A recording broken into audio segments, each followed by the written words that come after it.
with the news that a powerful earthquake has hit the east coast of Taiwan, with reports of at least 4 dead and 50 people injured. The quake triggered tsunami alerts in the Philippines and Japan. Officials say flights were suspended at Okinawa's main airport as a precautionary measure. Now, the U.S. Geological Survey says the quake measured 7.4 in magnitude and that the intensity of the shaking was very high. These are some of the recent pictures you're looking at now from Hualien in Taiwan, where buildings have collapsed.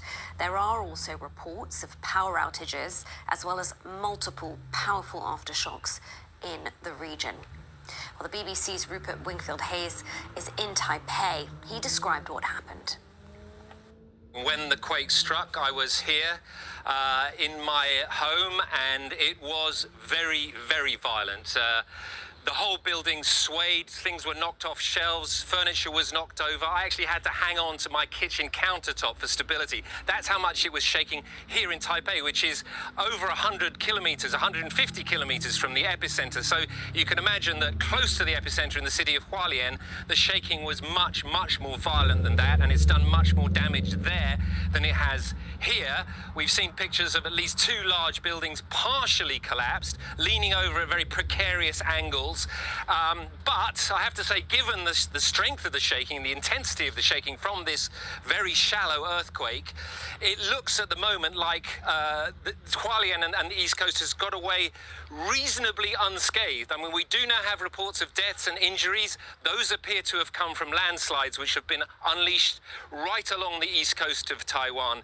The difference between here in Taipei and the west coast of Taiwan and the east of the island is dramatic. It's very rugged over there. It's very mountainous. There are narrow valleys, and the mountains come down right into the Pacific Ocean. And this quake has unleashed many, many landslides that have cut roads, that have brought down bridges, and we think have also buried some people. So it's still early hours after the quake, but at the moment that area is cut off. But it does look like major buildings and major urban infrastructure has survived the quake.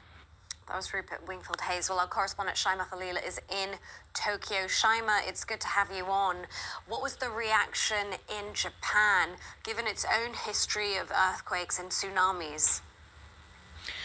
Yes, it's been a very tense morning here in Japan. The authorities have initially issued a tsunami warning in the southwestern area. The first tsunami warning actually to be issued for Okinawa in the southwest and the areas around it, the coastal areas around it, since the 2011 major earthquake back then. It was very dramatic. We've heard from